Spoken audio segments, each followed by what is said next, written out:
to our global outreach, enabling us to take the love and hope of Jesus Christ to those who need it most. Our Boots on the Ground Partnership Program physically ministers to those in desperate situations all over the world. The Israel Partnership furthers Kim's legacy of outreach to Israel and Jewish people worldwide. We invite you to become a partner today. Join us today and be part of a community that inspires hope, brings restoration to life, and often healing from the past. Together, we can make a difference, and we thank you for your ongoing support.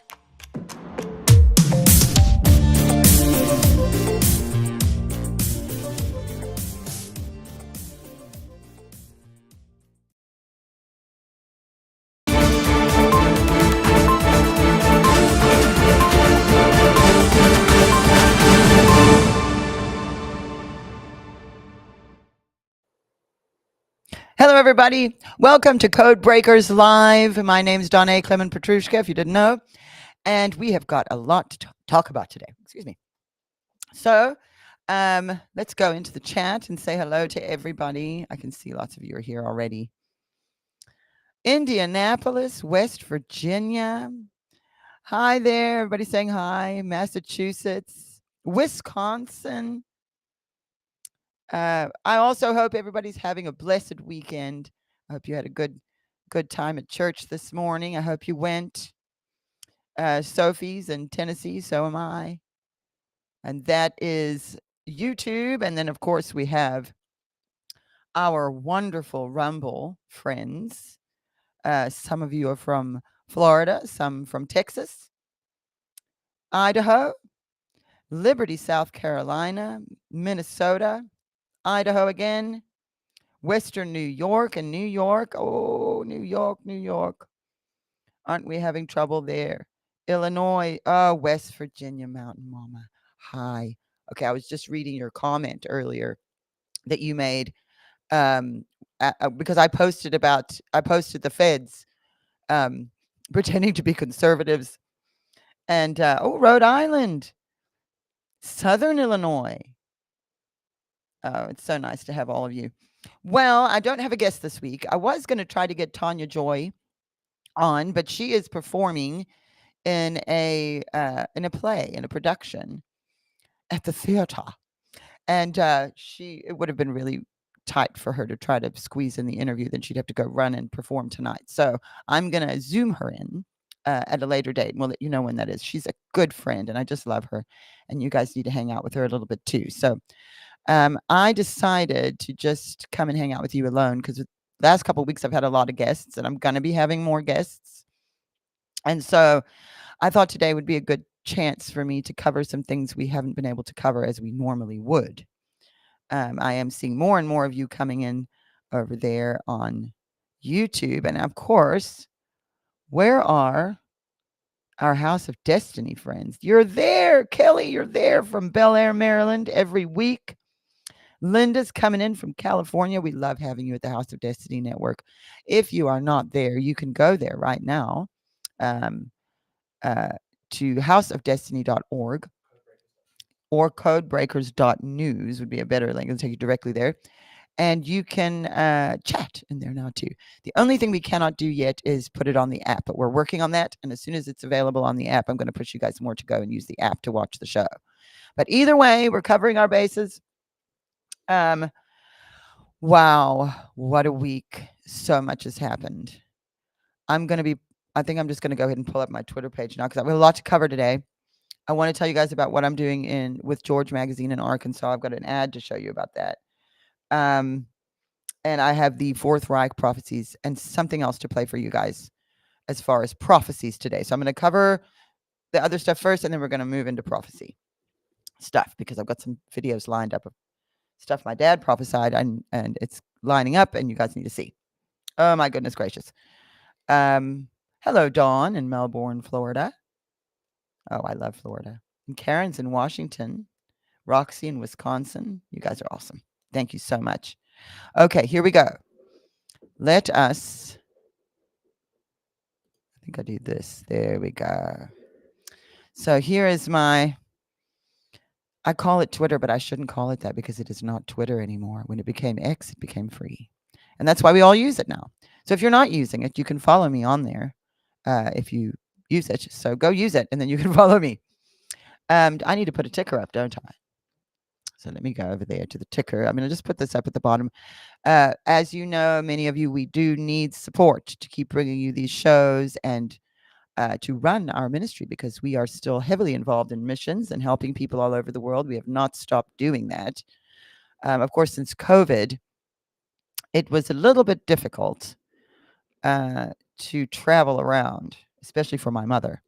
So you haven't seen us do many missions trips in the last couple of years, but that will not last, and we are still donating and giving to the causes that we always did. Save for a few, like we're not helping the Red Cross, that's for sure. Those people are up to no good. But people that we know, that we trust, especially in Israel and with all the heart stuff, heart surgeons and the orphans. We're still doing all of that stuff. So I'm going to play you some stuff in a little while about that. But right now, we're going to go into my X page. Here we go. So I scrolled down to where I wanted to begin today, and I have Anna Kate posted this, and I thought it so fitting that I reposted. I love Anna Kate. She's also going to be coming on here with us soon. Sundays are difficult for her because she's so busy at church. So I might have to pre-record something with her, and then I'll come to you live and then air that at the end or something. But Proverbs 22 verse 15 says, "Foolishness is bound up in the heart of a child. The rod of correction will drive it far from him." And I think this is a big problem. A lot of us grew up in previous generations. I'm sure you heard "spare the rod and spoil the child." This is along the same lines. And that does not mean beat children, but that does mean that correction is necessary. And we've coddled our kids so much that they actually are not strong enough to be prepared for the world and what is in it. And so you see, and maybe it's not us personally, like obviously, I'm not of the mindset of trophies for everybody. Even though I'm obviously compassionate to people who may. You need to be able to have a drive and a motive to work towards something. And communism doesn't want you to do that. They want you to just comply, these globalist lunatics. So that is actually not. I'm going to actually skip back here quickly because I want to play for you, or I want to show you the scripture verse that I have for today. So I'm going to pull that up here, and let's read that, because this has a lot to do with what I'd like to talk to today. So we'll get back to X in a second. Let's read this. 1 Corinthians 11, verse 11 through 12. This is the New King James Version. Says, "Nevertheless, neither is man independent of woman, nor woman independent of man in the Lord. For as women came from man, even so man also comes through woman. But all things are from God." Okay. I chose that particular verse today because I'm actually going to turn that off for a second and just come to you. I chose that today because of something that I've really been praying about, because I noticed, we're looking around and we see all of these gender things happening, the confusion about gender and all the different genders that we have, and the poor children that are getting mutilated in the middle of this. I mean, did you see how many celebrities, kids are suddenly trans? It really tells you it's a trend.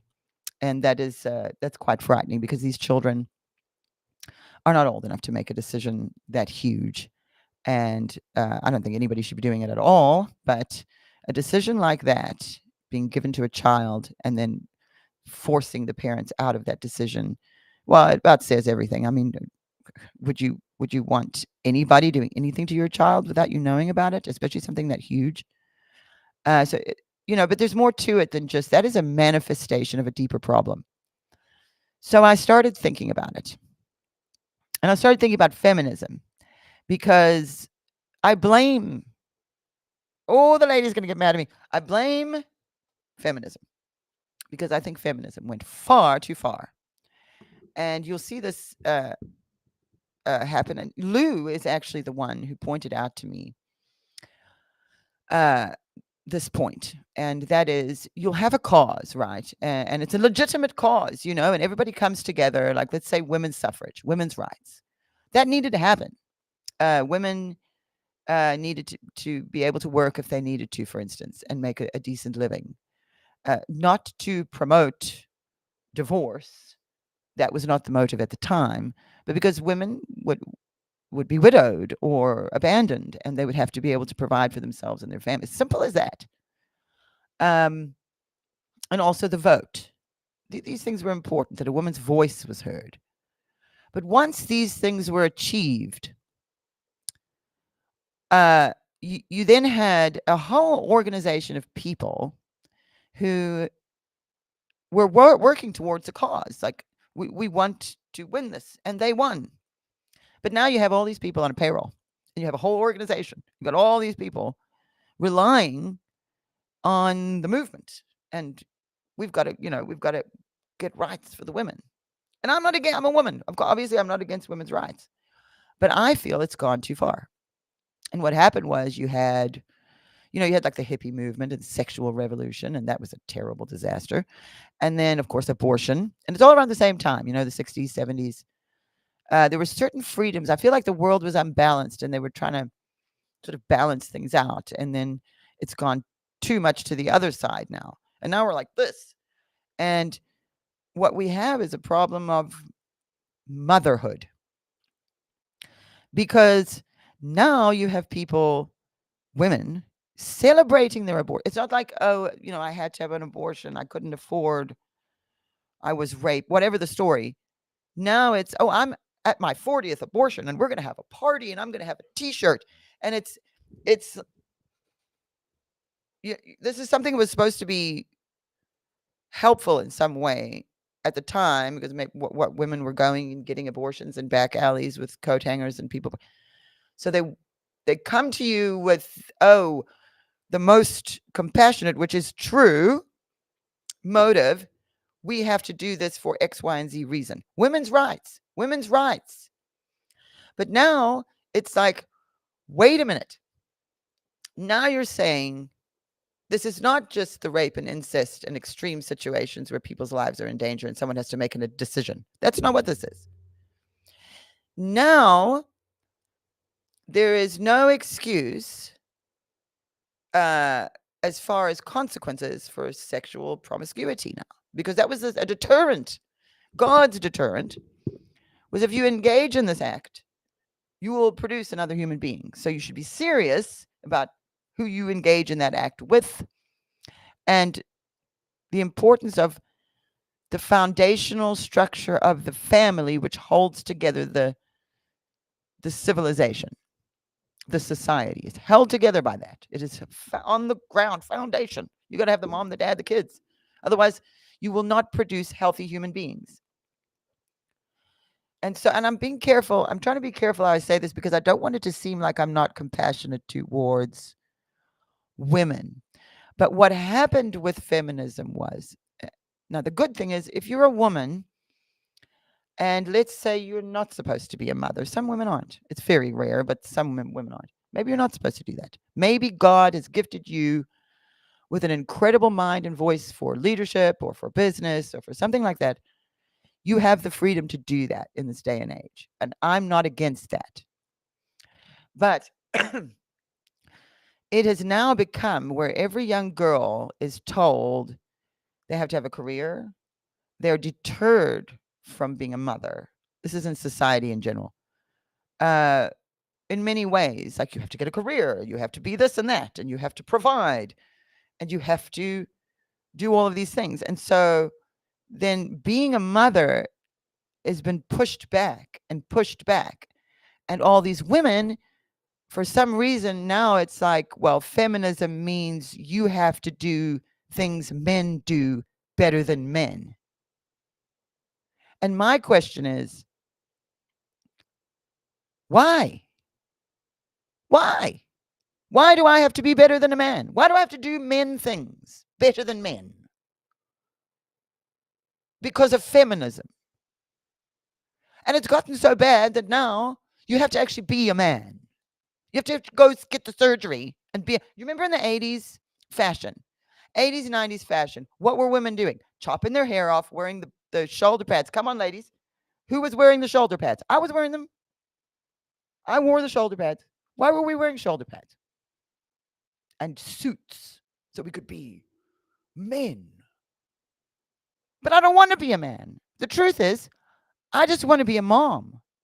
And I want to make a home. And I want to raise my children to be good people. And I want them to have a secure foundation in life so that they are prepared for the world when I die. And I'm no longer there to care for them. Now we don't have that anymore. Of course we have it. Of course, many of you watching right now are good mothers. I'm not saying there's no good mothers left. I'm saying the standard in our society is not to be a good mother. If you're a woman, that's looked down upon. You must have a career. And you know what? Guess who is at advantage to us voting and working? Guess what that means? That means we have to pay taxes too.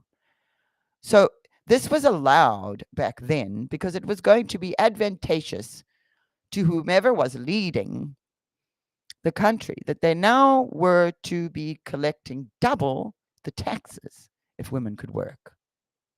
And you have more of a chance of influencing vote if a woman and a man are voting, and maybe they're voting differently.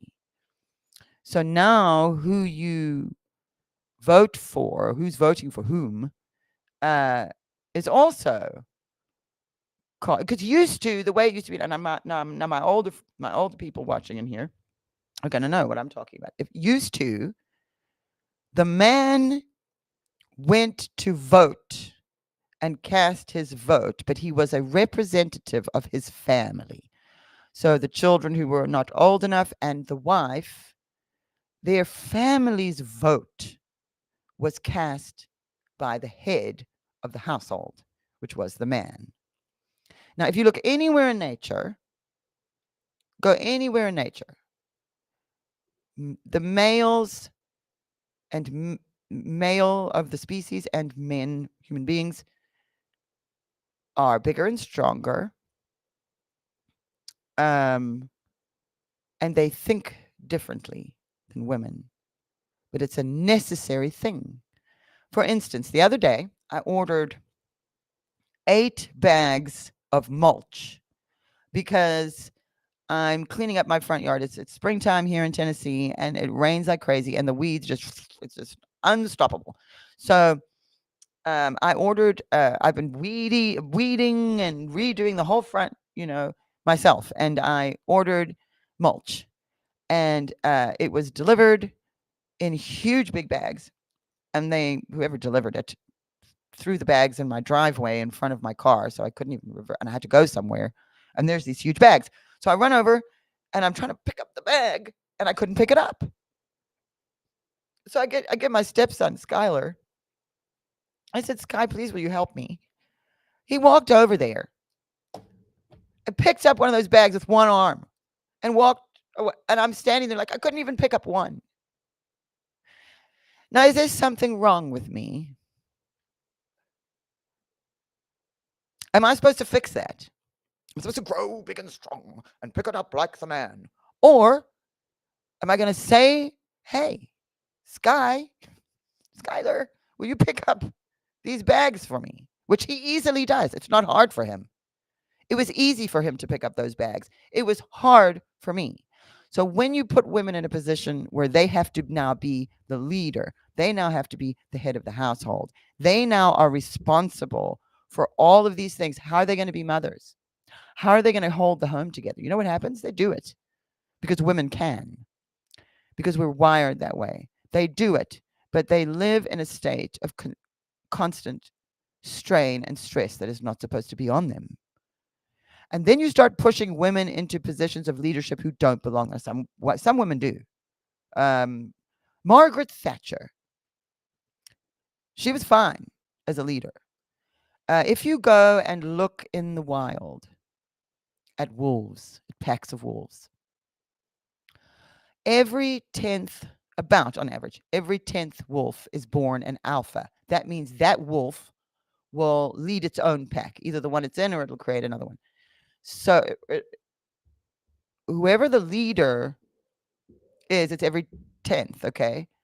So that's probably about a pack of wolves, right? 10 wolves, nice healthy pack of wolves, and then you've got an alpha. Now, sometimes that alpha is a female.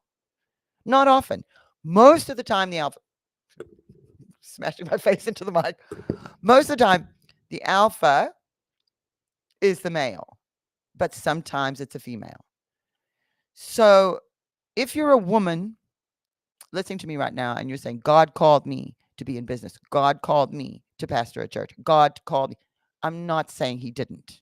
And I don't disagree with that. I'm quite happy with women in leadership positions and doing things if they're called to. But you'll find that it is rare for a woman to truly be called to and equipped to take on the position of a man. That does not mean the woman is less than the man. It means God made men with certain skills that men need and women with certain skills that women need. Both equally important. If you don't have one, the other is going to suffer. Either way. Okay? So one is not better than the other. But you need a certain kind of person to lead. Donald Trump, alpha, male. Okay, he's a bit rough. He's a bit rude. But he intimidates our enemies. The guy we have in there now, you think he's intimidating our enemies or is he working with our enemies? Why? Because he's not a leader. Because he's not an alpha. Because he was not called to lead. And even when Obama was president, Obama knew that. He put him in his vice for political reasons. Think. That was not an alpha. So now we are in a position where people are gender fluid. Children are confused because they're being manipulated, but they're confused about their gender. And then I don't know what they're putting in the vaccines, in our food, in our medicine, in our water, in our air that is causing genetic stuff in children, which is why you see sort of an explosion of this confusion, because it has been inflicted upon us, because it is to the benefit of our enemies that our nation be weakened from within. Why? Because America doesn't have a king. We are the kings of America. So our enemies can't go in to the castle, chop the king's head off, sit on the throne and say it's mine. It doesn't work like that anymore. They would have to fight all of us. That's why it's so important that we stay armed. It's not because we're like gun hungry, we want to shoot. No. If you take away our right to defend ourselves, we will be overtaken before we even know it. Blink an eye. Blink an eye, and you will see North Koreans parachuting in. What stops them from doing it now? We're armed. So you can see everywhere I'm hitting at, first of all, it's being forced upon us. Obviously, I think it's the devil, but it's also people who are being used by the devil, who are deceived. And really, it will go back to Cain and Abel. It goes back to Cain and Abel every time when you talk about that stuff. But I won't go into Cain and Abel. I want to stick to this. So having said that about feminism and my concerns about the danger of where it has gone, and I brought up, you have an organization. Yay, women can vote now. Yay, women can work. Okay, we won. Yay. Things should end once you achieve the goal, and they don't. And so what happens is they keep pushing it and pushing. We've got to come up with something else. What else do women need? What do they need? They need to be able to have abortions. They need to be able to work. They need to be men.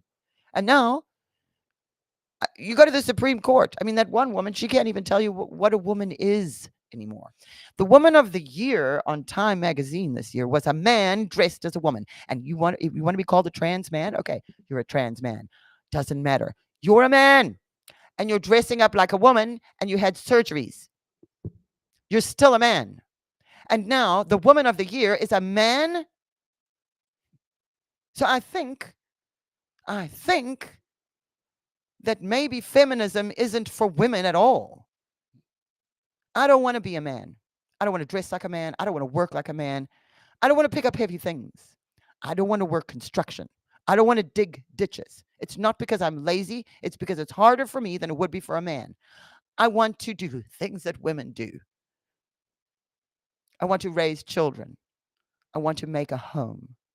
I want to make a foundation for this society along with all the other strong women. And so I'm saying all of this to say this. You've come over here, so you have something to say. I do, but continue. Okay. Well, I don't want to interrupt you because I'm about to go into the next part, which could be long. So I don't Oh. mind. I'm gonna go into Gene Scott and my No, mom I was and all just that. going to say, if you look in Genesis, God made Eve out of the rib of Adam to be beside him, Yeah. not to be above or below, but to be next to. And it's a woman's wisdom that guides the men. Yes, A lot always. of times men don't have wisdom. They can't find their keys. They can't. That do was my anything. dad. And I'm saying this as a man. I will look at some. My grandmother always says, if it was a snake, it would have bitten you. It's like right in front of you. Men can never find Can never anything. find anything. And always like, where are the chips? They're in the closet. You go look. And they're right there. But My husband is the but worst they are, with that. But the women are the wisdom. They are the mouthpiece. They are the ones that actually, if you look through the Bible, the women are the ones that heard from God Yeah. and spoke to the men. Jesus was who he is, or who he was, because of Mary, Yeah. his mother, who trained him as young. Yes, he was. The And son what of did God do? God was the father, was the father? but he came through to Yeah. us through a woman. Moses, where the only way he got to speak to Pharaoh to release the people was because his mother, his adoptive mother, That's true, yeah. was the princess. Right. So, and then he was still learned about the Jewish. What about way. Esther? Esther? Queen Esther. I go to the king, and if I perish, I perish. Like, these are hugely important There's roles. so many things in the Bible that if women didn't stand in their place, and that's why the devil's trying to take away the woman. Yes. They're trying to remove the voice of the woman because she's the one that speaks wisdom and clarity and Yes. brings an understanding. Now, there are those out there that are not, Well, because But nothing can be painted with a spirit, broad no. brush. So but there is a spiritual aspect to it, and the devil knows. And that's why now, like you're saying with feminism, and I'm going to stop here because I know you need to continue. no, it's okay. But what they're trying to do now is they're trying to remove the woman and replace it with men to say that they're woman. But it's the same thing with racism.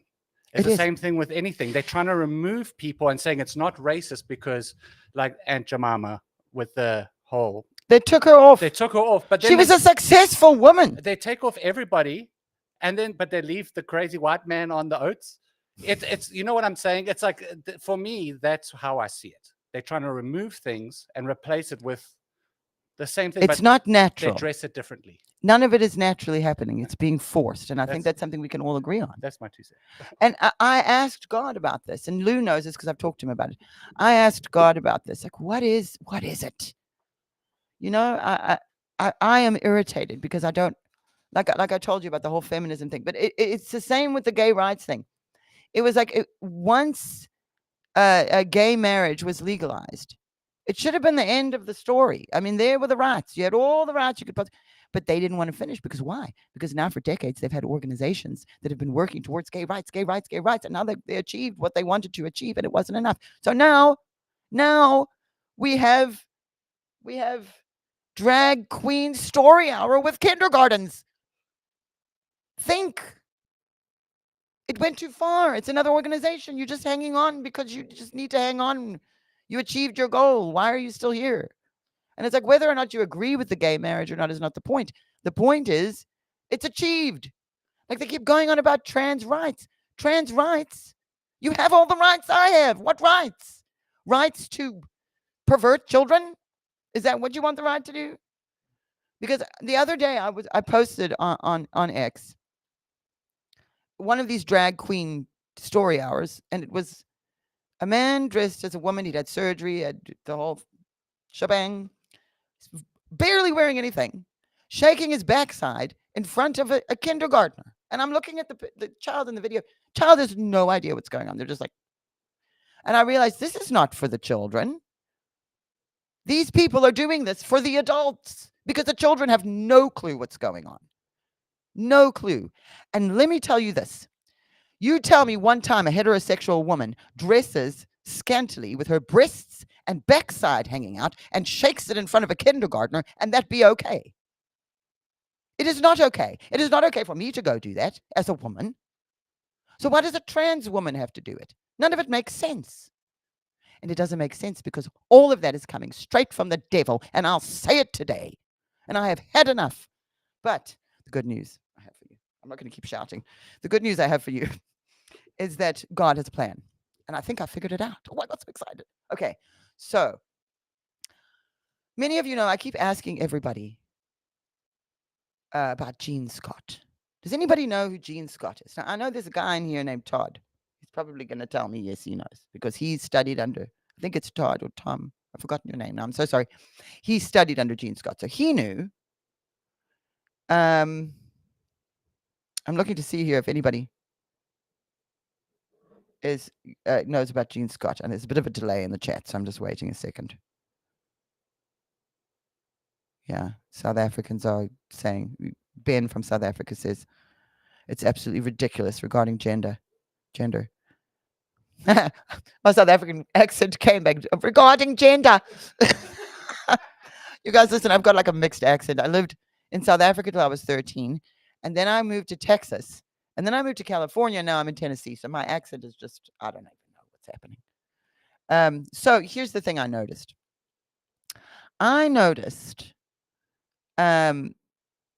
Bruce has seen Gene Scott, so has Renee. My dad used to watch Gene Scott. Now, here's what you need to know about Gene Scott. Many of you don't know who he is. A wonderful man. An insane man. Okay, if anybody has ever watched Gene Scott, you'll know what I'm talking about. But let me tell you something. Nobody teaches the Bible like Gene Scott. Nobody. Nobody's ever taught me the Bible like him. I used to be a teenager in the 90s, and my dad had teachings of Gene Scott on cassette tape, and I used to take them, or he'd give them to me. He'd let me borrow them, and I'd play them in my car, and I'd drive around and I'd listen to Gene Scott. And he smoked a cigar, Shri. That's right. He did smoke a cigar, and he would drink wine, and he would shout at everybody to give him offerings, and then he would teach the Bible like nothing you've ever heard in your life. So I've decided, over the last couple of weeks, I was like, what happened to Gene Scott? I mean, I know he died, and I remember when he died in 2005 or 6, because my dad and I were both quite sad when we heard he died. And I do remember Melissa Scott, his wife, his young bride, because she was not his first wife. Yes, the big whiteboard. Thank you. There are people who know. So yeah, he would. Here's the thing about Gene that I didn't know until recently. He helped Oral Roberts start Oral Roberts University, who my dad graduated from Oral Roberts, even though he didn't go to the school. There's the whole story about he wrote to Oral Roberts and he had $5 and he said, please, I just want to go to Bible school. And Oral Roberts sent him all the books, all the stuff he needed. And that's how he got his ordination. Chuck Missler as well, Dova. I see that. We love Chuck Missler. But the thing about Gene and Chuck Missler is, man, he's also another one of those that's going to teach you like, great. My parents actually featured him on the network in 2015, I believe. And my dad went on an interview with Chuck Missler. But we're not going to talk about Chuck today. If you get me on Chuck, we're going to go like, oh, the speed of light is changing, and what is our perception of time? And I can't go there right now. But we can talk about Gene. So Gene Scott, his parents were evangelists. His dad was a preacher, his mother, and there was something that happened when he was a child, and God saved his life. His mother had a vision with the angels when his brothers died. It's there's a whole, you can read the story of that. And his parents knew, they were Christians, obviously. His dad was a preacher. They knew he had a call in his life from this that happened when his life was spared as a child. So he ended up going to Stanford University and getting, I believe at the end, it was multiple degrees in things like theology, and I don't know if it was psychology, all sorts of things.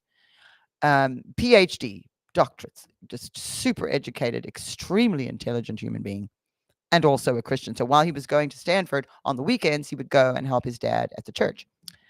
And he did go through a little bit of a crisis while at school. Obviously, at Stanford, they were probably trying to indoctrinate him, but it didn't work. And when he came out, when he graduated and finished all that, he ended up meeting Oral Roberts and helped him setting up and establishing Oral Roberts University. Being that he was so educated and experienced in the university setting, Gene Scott was perfect for that and helped Oral Roberts set it up. And then after he was finished, he hung out with Oral Roberts for a while, and then he moved on. And he acquired 3 television studios, and I believe Glendale or Pasadena, California. And he had 3 TV studios. And so he started to broadcast his teaching. And he didn't like being called a televangelist, though, because he would really would teach the Bible. And yes, he had an unusual Christian show. It used to come on late at night. I've read a lot of stories of people who were out partying and would come home, and at 2:00 in the morning, the only thing on TV would be Gene Scott. And he would wear fancy hats, and yes, he smoked a cigar, and sometimes he'd sit there drinking a glass of wine. Once in a while, some buxom women would come bouncing along on horses. You'd look at it and be like, what am I watching? But wait till he would start to teach. Oh, gosh. I went to find him the other day, and I found an old teaching. People are talking about Melissa Scott. I went to their website, and I went to find, okay, where can I find Gene? And I found something, and my gosh, by the end of it, I was weeping before God at the revelation. So the reason I'm telling you, I've been wanting to talk to you guys about Gene Scott for a couple of weeks now, but I've had a bunch of guests. So Gene Scott, his widow was Melissa Scott, who he married later on. He had a first marriage that didn't work out. He was not married for many years, and then he married Melissa. And he had a dispute with the FCC over copyright things with his show and his broadcast. And so he was very particular in his will about copyright. He didn't like the internet stuff and stuff being just put out on the internet. He didn't like it. And so he was very specific in his will, in the particulars of what he wanted done with his teachings and his books and his things. So Melissa, his wife, carried it on. Now, Melissa is also a PhD, a doctor, and she was one of his students. And yes, I'm seeing some of you talking about what a good teacher. What a good teacher. I listened to her the other day teaching on Daniel's 70 weeks, and she busted out the Hebrew interpretations of what the 7 and the weeks and the 70 times the 7 and it had always been so difficult. Like, I barely understood it. And when I listened to her and watched her break down the translations, I got it. So, and sometimes you'll see people like this, and maybe you won't agree with everything, but find me human beings who agree 100% of the time, especially when it comes to theology. Look, really, as Christians, we need to stop fighting really hard over this. If I don't think the earth is flat, it doesn't mean I'm going to hell, and I don't want another person telling me that. Okay? I don't believe it's flat. Now, if you can, look, it's fine. If it ends up, it is. It doesn't make a difference to me or my salvation or my relationship with God. What makes a difference to me is when Christians come to me and say, well, you're going to go to hell because you don't believe the Bible. No, I'm not seeing the Bible the way you are. And so we should be able to discuss that without... I'm just so tired of being sent to hell all the time. Sometimes I'll just post something nice, and then someone's got something to say. That's always going to happen on social media. We all deal with it. So I think everybody here is going to understand. The point about Melissa is this. Gene Scott was a very powerful voice in the kingdom of God. So was Kim Clement, my dad. So was John Paul Jackson. So was Marcus Lamb. Now, what do you notice about all those people? There's more, but what do you notice about all those people that I just brought up? All of them died, and their ministries were left to their wives. who never wanted to do this, who were never a part of, besides supportive, or as a sidekick or as a VP, suddenly God removed these men and left the wives to run the ministry. And I am talking from experience here because this is what happened to us. Me and my mom never, ever imagined we would be doing something like what I'm doing right now and what we do every week. Never. We thought we were there for my dad. I used to do research for him. I used to ghostwrite for him. I used to, all those kind of things. It's what I was quite happy doing that. I would have done that the rest of my life and been happy and been a mom at home. But God took my dad and he left me and my mom with the ministry. And then it was a choice of, are we going to keep the ministry running? Because he's prophesying and now he's gone. But I knew. You know what? People from, everyone from Matt Crouch at TBN and other pastors and all these people. I'm throwing Matt Crouch under the bus. I can't remember anybody else. Forget about Matt. It's not the point. They were being logical in saying they knew us and they knew we had no experience aside from being supportive. And they said, you should just close the ministry down.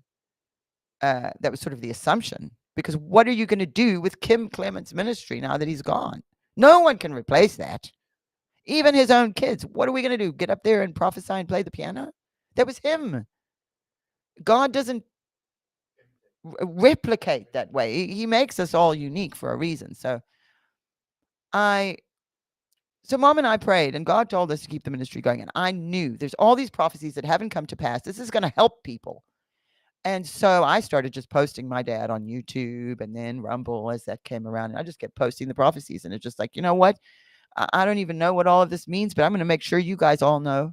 And I'm going to make sure that what was prophesied continues to echo through this earth, however I can get it to echo through this earth, because that is a promise from God that will not return to him void. And so we are, as I felt so responsible. And I didn't see myself doing this kind of stuff still. I just thought, I can just post the stuff. No one has to see me. That's not how it worked out. So now I'm asking why. So then I was looking at Melissa Scott. I was thinking, well, she's doing a great job. We still get to watch Jean. And she is talking about things that are current and of today and teaching us things and helping us through the eschatology because she understands it so much better than us because she has a doctorate. I think she has multiple. She's really good at teaching. And, some people are mad at her because of things that happened. And I don't know enough about the story. But I do know that when I turn on their channel, I'm blessed every time. That's what matters to me. But I see, okay, here's another woman whose husband has died, who has taken over a ministry. And then I remember during COVID, Marcus Lamb died of Daystar TV. And Joni and her daughter were sitting there with the Christian television network. Not that they weren't capable, but this happened. And then I talked to Amanda Grace the other day, and I was talking to her about this. And, something very similar happened to her. She had her life with her husband, and he had a stroke in 2019. And thank God he survived. And, we love Chris. He's awesome. But he has had some issues as a result of the stroke that he had. And so he isn't able to be the, Amanda is. And God called Amanda to prophesy. God called Amanda to do that. But she's a woman. And there's nothing wrong with women in ministry. Don't get me wrong. I'm not against it. But it has to be right. You can't just throw women in there for the sake of, oh, well, we need women because women's rights. No. The women that God calls should be there. I have 2 ordinations, but I don't use them because I don't feel called to use them. Maybe later in life I will, but I don't use them now. I'm not Pastor Donna because I'm not called to be a pastor. I'm called to come here and be a very big, loud voice and say, hey, this was prophesied. God knew. He's letting us know. This is the way we're going to go now. Maybe I'm wrong. Hey, I'm going to talk to you guys in code breakers because I'm not my dad. I'm sorry about my hair today, you guys. It's kind of a mess. I didn't fix it. But I'm so busy looking at all this stuff. I don't have time for my hair. Anyway, and I realized, I said to God, I prayed about this. I said, God, why have you done this to all of us women? Because all the women I listed to you, none of us were seeking out a name. None of us were seeking out a position in the church or in the world or anywhere else. We weren't looking for that. God put us in this position, which is not comfortable. It is not easy. And so I said, well, why are you doing this, God? Why? And he had me look at the world. And I realized something. What we don't have are the mothers.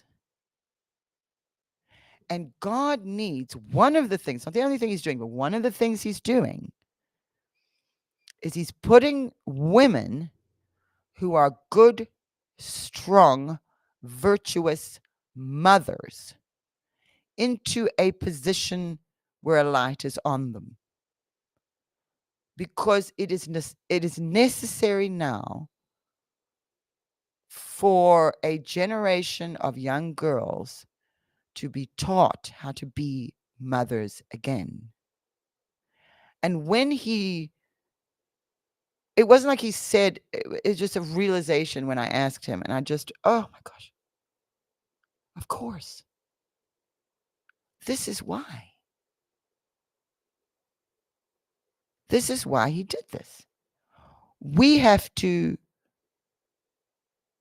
because the damage that has been done is going back generations. It's going back, I think the most damage being done with abortion. That is the biggest. That is contrary to everything a woman and a mother is. This is a mess. A woman and a mother is. It's contrary to that. Everything about abortion is. And so you have a generation of girls growing up thinking that they're supposed to be men, pushed away from being mothers. And so all of my mothers today, because I know there's a lot of really good, strong, virtuous Christian mothers who watch me. And all of us have a job to do right now. And so we have to go before God and say, I don't know how we're going to do this, but please help us to do this. Help us, guide us, because you've put us here and we're beginning to see why. So open the doors and show us. Are we going to help these trafficked children? Are we going to have women? We need some women are going to need to be in leadership. Yes, you have Carrie Lake. You have the girl down in, I'm going to pull up my Twitter. We have the girl down in South Texas. I'll get to her now. I'm going to scroll here. So you have women in leadership right now. We need them. I'm not saying we don't need these women in leadership. I'm not saying all the women must just go home and be barefoot and pregnant at home. We don't need, that's the extreme we moved away from. But we need to understand the importance of being a woman and that there's nothing wrong with that. I don't want to be a man. I don't want to do what men do. That's a harpy, you guys. Have you seen this? I'd never seen a harpy before. I mean, this is an enormous, I know I've drastically switched topics now, but you're seeing this now. Do you see this thing? You can imagine how in the old days people would have thought a harpy was some kind of a demon or a magical creature or something, because it is a little weird looking, huge bird. I love birds. I have a blue and gold macaw that I raised from a baby. I do now regret owning a bird. Birds shouldn't be caged. And he's not really. I mean, Louis. I have a blue and gold macaw named Louis. He lives here. It lives at my mother's house now, and she got him a mate. So we've got the two blue and gold macaws that live in the garage, and they're basically free. They don't fly away or anything. I mean, I hand raised the bird, but I do regret it. I don't think it's right after doing it. Look at this orangutan. This is another one of these things. If you had never seen an orangutan, like go back a few hundred years, someone's never seen an orangutan. You know, floating on the river and you see this. I mean, it almost looks human. Do you see him? And he's putting his hand out. He wants treats. I love orangutans. They're just so adorable. But I thought that was I know I've got to do little animal breaks sometimes. Otherwise, I'll go insane. No, this is what I was going to show. Myra Flores. What's crazy is this. My husband posted this. Okay, the 83 winery that she had her campaign event at. My husband sold that house like 3 years ago. It was a house he grew up in. He inherited when his grandparents died, and he sold it because it was too far away from us. We couldn't do anything with it. And someone turned it into a winery, and now Myra Flores is having campaign events at his old house, which is a strange thing that happened. And we really like her. So there's another woman, and that's the reason I actually pulled this up right now. That's another woman. So God has put these women into position, just like the wolves in the wild. Every 10th wolf is an alpha, and every now and then that alpha is a female. It does happen. I'm not against women leading or being in positions of power. I'm against a society that's forcing all women to now be men, and now you can't even define us. So I don't like that. I'm just scrolling through here quickly, though, you guys, because a couple of things I wanted to show you before I go to the prophecies. I've got prophecies to show you now. Oh, this here. So we see, and many of us have seen, the rise in anti-Semitism on the streets of America. The pro-Palestinians have no idea what they're even, most of them. The ones who do know, I mean, one thing we need to remember about students is that a lot of them are not from America. So, you don't know, you do have a lot of students come in internationally to schools like this. So remember, a lot of these people protesting are not even American. And then the ones who are just a bunch of dumb kids who don't even know. I don't know if you saw the video the other day. I might have it here somewhere of them asking the girl about the protest, and she didn't even. She's like, "Why are we here again? Something about Israel." They don't even know why they're there. So you can see this has been orchestrated. Oh my gosh, you guys! I'm stopping. We're gonna do something funny, just because this is. Now, just so you know.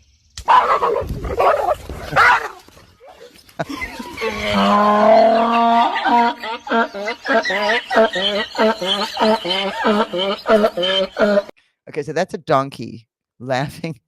Where's the chat? Laughing at that dog. Now, I like that so much because I used to have a boxer. I raised boxers for years. All through my 20s, I had a boy and a girl, Max and Lucy. And then when Max died, I got Caesar, and I had Caesar and Lucy. Then Lucy died, and I got Sage. So I did it like that. And I had always a boy and girl boxer. And that just made me laugh so hard because boxers are just such a unique. Anyway, little break. Also because the donkey laughed at him, and that's hilarious. Okay, this is the other thing I want to talk to you guys about. So Marmari is this bishop in Australia. Now, I'd listen to Marmari sometimes. Once in a while, he'd say something. Excuse me. He'd say something really true and great. And I mean, he's got his little thing on, and he looks so official. He's the one that got stabbed by the Islamic extremist, and then the Australian government ordered everybody to take the video down. They don't want people to see Muslims stabbing Christians. No. Christians are the bad guys. We got to remember the Christians are bad, not the Muslims. The Muslims are great. So the Australian government is now fighting with Elon Musk because he refuses to take the video down of Marmari getting stabbed. I am all for that video staying up because Christians are being persecuted and slaughtered the world over, and none of the media wants to talk about it. They just want to stick to that idea of the Christians are bad, the Muslims are good. Don't be bad to the Muslims. Not all of them are terrorists. And look at what's happening. But this right here isn't that video. It's another video. And it was during COVID, and he was shouting. I'm going to out. Listen to Is there? Are you all cowards? Has money blinded you? Well, what is happening is nothing but deliberate evil action by the secret societies. What does it benefit a man if he gains the whole world, yet at the end loses himself? So what you're a prime minister? So what you're a president? So what you're a king? So what you're a church leader? Stop enslaving people. And enough lies. Enough lockdowns. This is slavery. And enough so-called corona. Yeah. It can be treated quite easily with proven medications, not untested so-called experimental vaccines done by evil intentions. Let Bill Gates jab himself with it. Let the Rockefeller jab themselves with it. Let the Rothschild jab themselves with it. Let Klaus Schwab jab himself with it. Klaus. Let George Soros jab himself with it. Enough stupidity. Stop forcing people to take vaccination because of safety measures. Get a life. Is there anyone among you to be a man to stand up right here. and speak the truth, even if it takes them to be kicked out? Is there? Are you all cowards? Are you all cowards? Whew, that echoed. Oh my gosh, that affected me so much. Mari. He's actually he's Iraqi. And he became a Christian and he lives in Australia and he has his church. He's Bishop Mari, M-A-R-M-A-R-I. So the video, I'm going to scroll up here a little bit. I might have to come back if I need to, but I'm going to scroll up. Here is the video of him being stabbed. And this is what the Australian government does not, they want us to censor this. They do not want people seeing it. And now the Australian Prime Minister and all the leaders over there are saying Elon Musk is the most evil person in the world because he's supporting free speech and we can't control it. Look. الدرسن تخوى اشقيلو كمترشا What happened? And no government's going to tell me to hide it away because it was a Christian being attacked, a Christian who they don't like. Because Australia, I mean, they were just, I was so shocked at Australia during the COVID thing because, I don't know, I just didn't expect them to be so crazy. And they were crazy. So, of course, the way they handled COVID and the lockdowns and the vaccine and the way they were treating people over in Australia, if you don't know, go look it up. It was insane. It's still insane over there.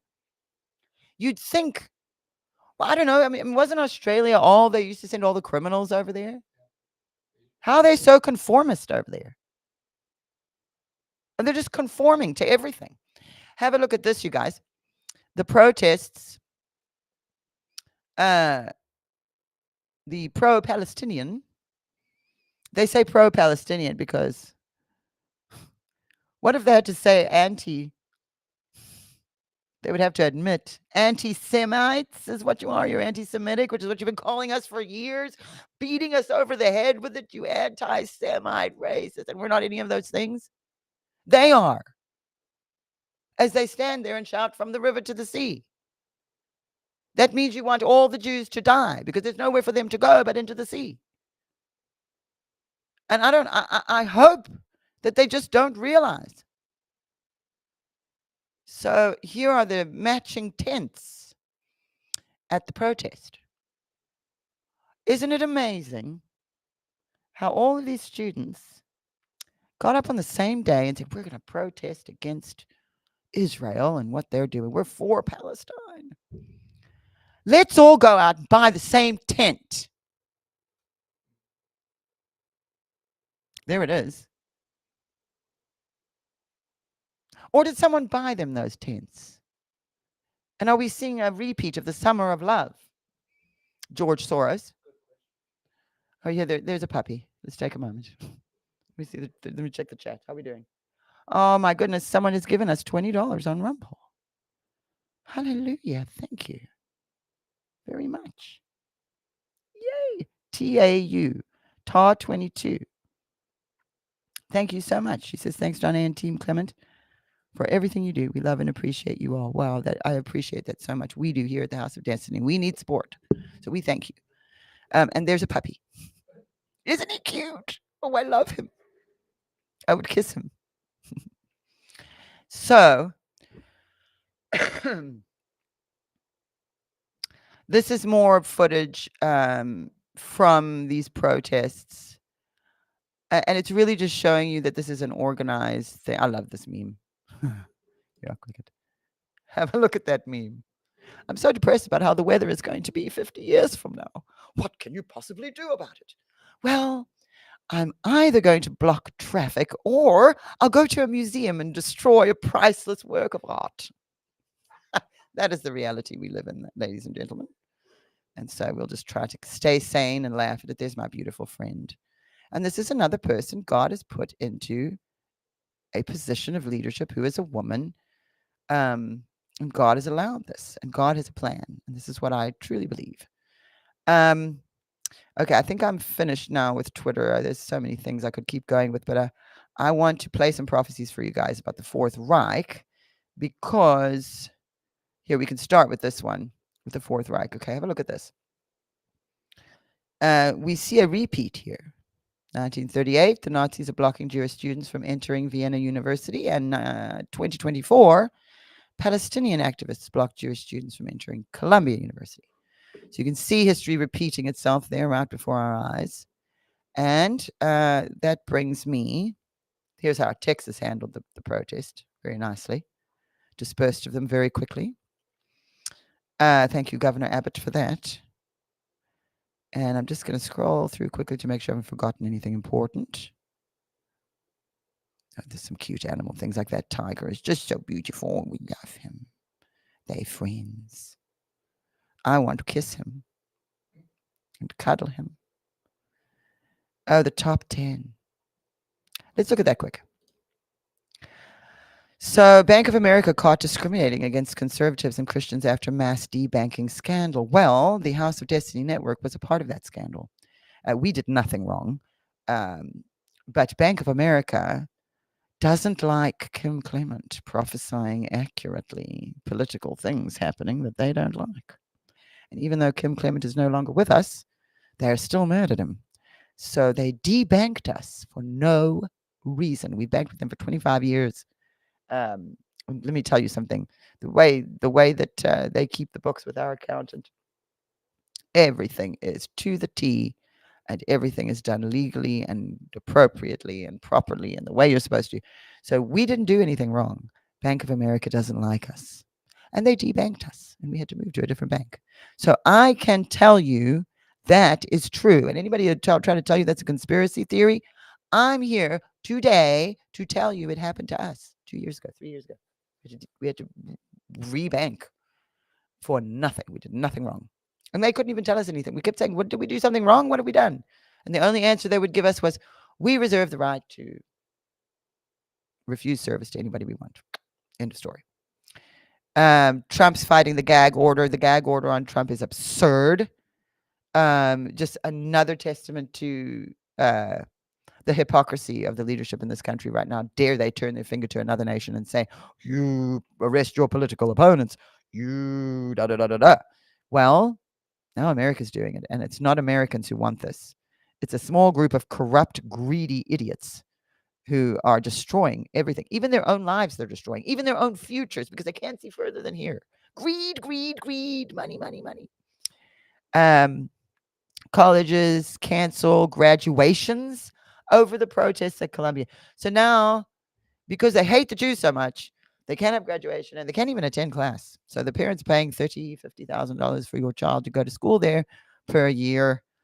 They're not getting an adequate education, nor are they coming out of there with any degree that will earn them any money. So the whole point of the thing is now moot. So there's another example of how not seeing further than their noses, those universities are going, and now nobody's going to educate the kids that way anymore. I don't want to I'm not sending my children there to any university to be indoctrinated and not taught properly and then come out without a ways to support themselves. Not wasting my time and money on that. So that's what's going to happen. And we're going to see those institutions disappear and become a myth, a thing of the past. Weinstein's rape conviction being overturned is shocking. Because that was the beginning of the whole Me Too movement. Now they're overturning it. Lawfare. They've used lawfare to go against their political opponents and get their friends out of trouble. We've seen it again and again and again. Cloud seeding causes controversy over unprecedented floods in Dubai. I don't know if you guys saw that, but Dubai was flooded because they tried to make it rain and it was too much. And now they're in big trouble over there. So, goes to show you we really should be trusting God about the weather and not intervening with that, you know. Also, alarming chance of death to America continue across the country. And then, of course, Australia and Brazil are trying to censor Elon Musk. Thank God he's fighting them. Of course, we know the bill that included the Ukraine package, the Israel package. My problem with these bills is that they lump everything together into one bill where they should be separate things. Like Israel and Ukraine are totally different. Why are you putting them together with the border wall that we've got no money for? And then everyone's like, Ukraine's border is our border. No, no, no. Our border is our border. And we need it taken care of. And Mike Johnson is just the biggest disaster. I knew he was going to be a disaster from day one. I knew there was funny business going on. When that happened with Kevin McCarthy, and then they're choosing some guy none of us know of, we didn't vote for him. And then he's like, oh, the January 6th tapes, I'm going to release them, and the border, and yay, I'm here. And just voted against everything. Just complete hypocrite. Oh, I can't. I'm getting too angry today. I don't want to be angry like this.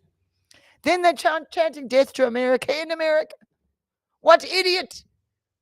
What idiot stands in their own country and cries for the death of it? That is what happens when the devil takes over. I can't wear those sunglasses anymore. They're sliding all over my head. I thought it might control the hair. So there's that. Okay, I think I've had enough. I think we need to look at some of my dad's prophecies, because I'm just going to keep getting more and more mad. I'm still following this Malaysian jet with Ashton Forbes. You guys should follow Ashton Forbes too, and just let me know what you think if you're on X. Oh, let's look at this. I'm getting distracted. But look. Okay, so this guy puts up a camera because he has water out for his animals. And so he puts out I don't know where he is, a camera to see who comes to drink, because he thought other cats were coming. Turns out it's more than just other cats. There's raccoons and skunks. There are some cats. All different kinds of cats are coming. Little ones, big ones. Isn't that cute? Foxes. Oh, they're fighting. Little skunk, he's going to spray. He's stinky. Okay, but look who comes. Didn't expect that, did you? Can you imagine putting a camera out to see if the neighbor's cats are drinking water on you, and a bear shows up? Not only does the bear show up, but he sort of lays down in front of the water and chills. I love bears. I do love them. I wish they didn't want to eat me. Okay. And then this one. I had so many cute things to show you guys today. I have to do it. Look, he loved that chicken. That is his chicken. Yeah, I know. I haven't forgotten anything. I just keep running into cool things I wanted to show them, and I haven't been able to do that the last few weeks. We've had interviews. Look at this. Now, I've been to this store in Gatlinburg because it's not far from where I live. I live outside of Nashville, and we've gone up to Gatlinburg, which is near Pigeon Forge, which is in the Smoky Mountains, and Dollywood is up there, and they've got all kinds of cool little things going on up there. It's really, really cool. A little vacation spot if you live here. You can just drive there, get a little cabin. And I've been in this store, and it's the Trump store in Gatlinburg. And Dana White walked in there the other day to the Trump store and ended up FaceTiming Trump so he could talk to these people that own the store. So, wow, isn't that cool? Isn't that awesome?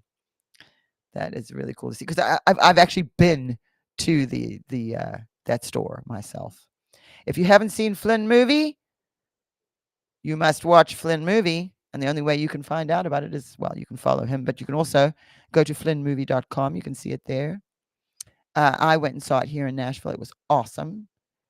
Oh my gosh. The fire. I wonder, should I tell them about the fire? I didn't even think about it, you guys. Okay, a couple days ago. Yeah, I'm done here, I think. It's my husband.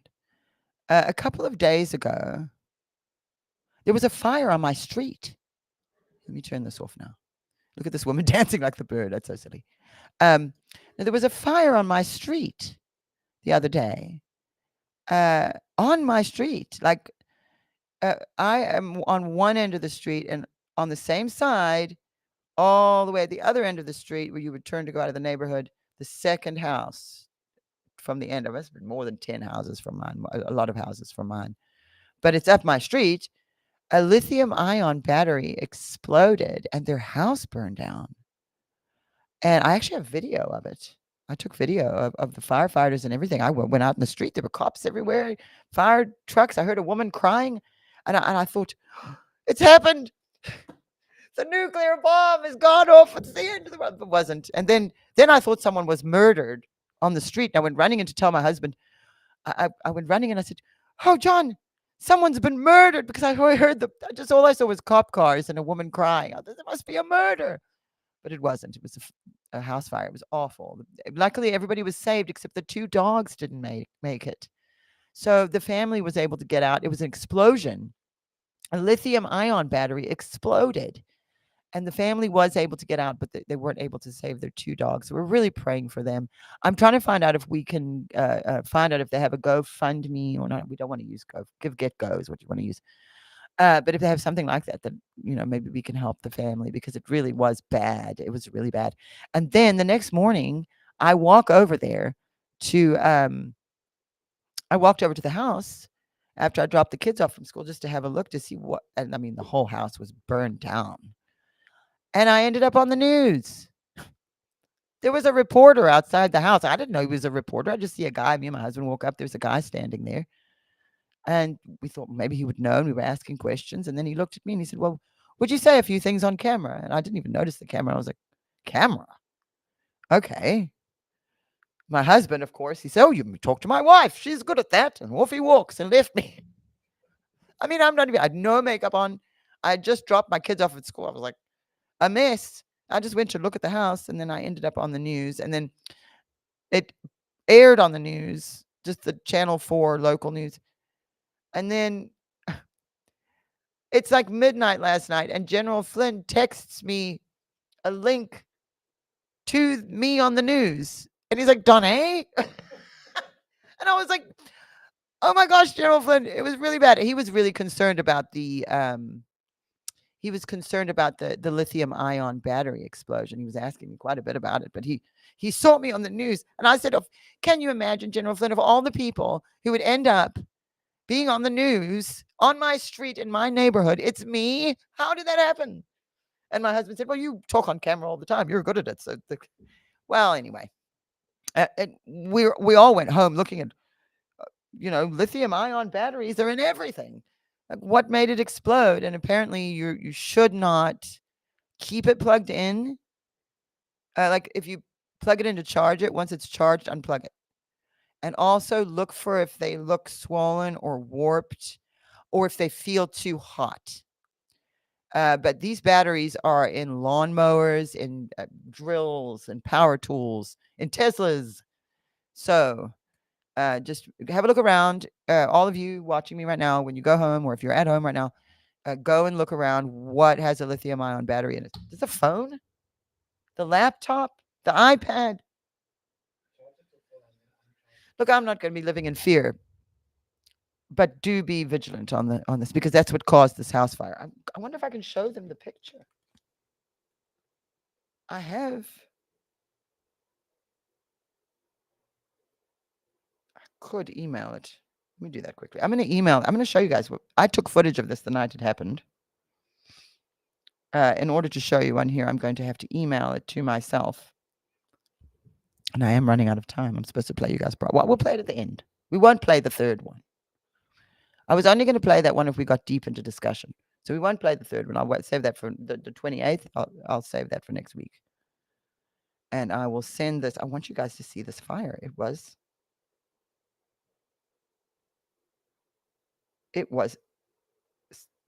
a big fire. I mean, it was when I did, because the road curves, so that's why I didn't see the fire at first.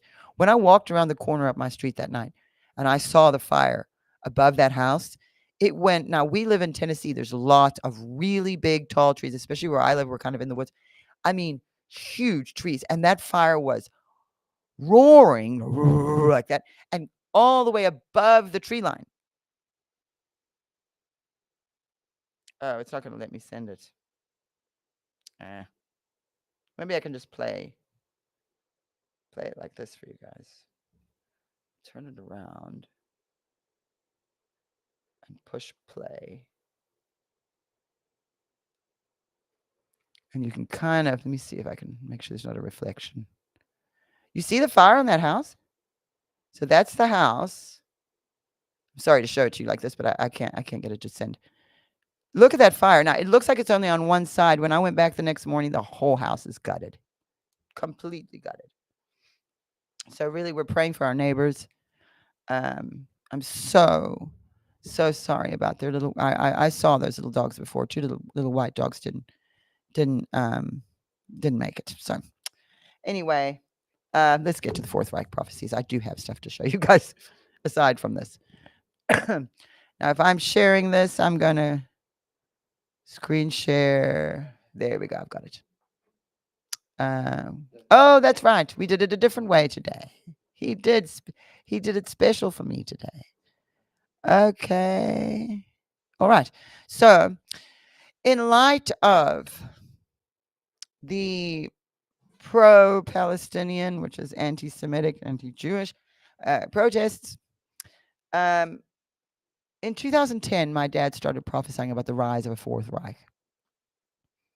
And he talked to me about it more than he prophesied about it publicly. He did prophesy about it, but he was talking to me for a long time. One of the last conversations I ever had with my dad before he had the first stroke, he was talking to me about the Fourth Reich. He said, Donna, we need to write a book. And we need to write a book about this Fourth Reich. And I didn't know what that looked like. I trusted my dad. Of course, I was like, okay, we can work on the book, whatever you want. Let's set it up and I'll come work with you, sit with you. And then he had the stroke and we never were able to work on it the way we wanted to. And so years and years have passed and I wonder if I should write this book and how should I write this book and should I do it with someone? And so you guys, you pray about it and you let me know. But this is the first time that he prophesied about the Fourth Reich. And he was in the Netherlands. Now, this isn't the whole prophecy. We've just cut a little bit of it for time. But have a look at this. You made an alliance. You were an ally to the Third Reich. There is a fourth one arising from the east to take over your streets, to take over your children and remove Jesus.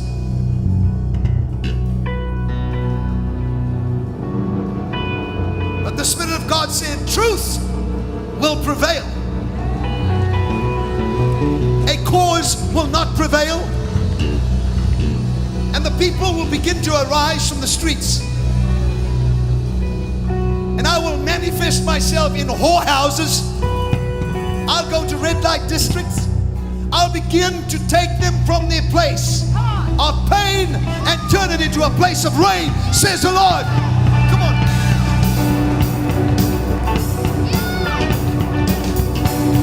Come on.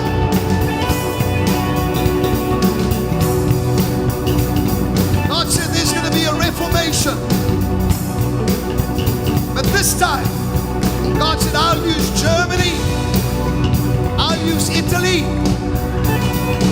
Yes. I'll use Holland, the Netherlands. I'll use France. They will stand and they will stand against the Spirit. And that'll be the countries that I'll begin a great reformation, and there will be an abolishment of the lures of men, and your young men and young women shall rise, rise, rise, and shout, shout, shout.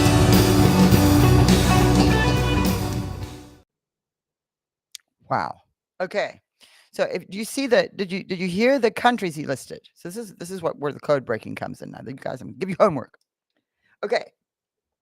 I'll be doing it too, but if you can help it, great.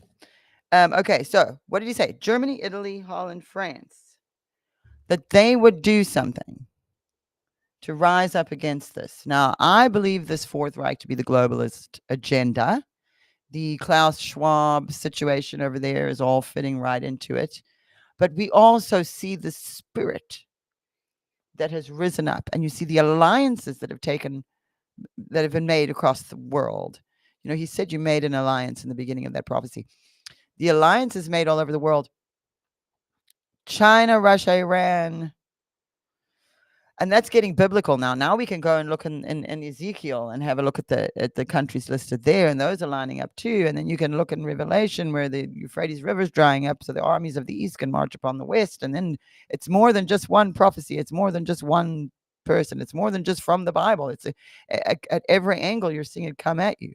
So, and he said that about the red light districts because of what God is going to do for the unsaved. The Reformation, Myra Freedom is saying right now.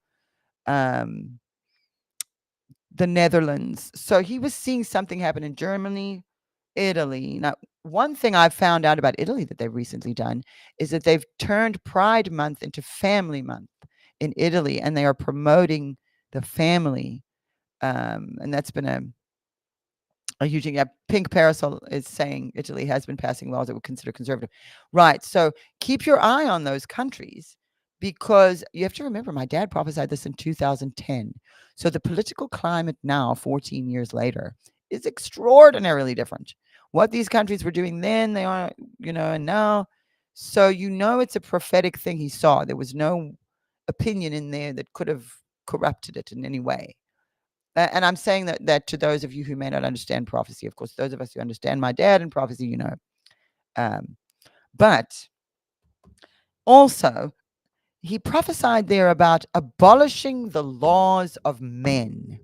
Now, this is a big problem that we keep running into, is these laws. And if you're a conservative, especially if you're a libertarian, you're going to agree with me here that there's far too many laws being made.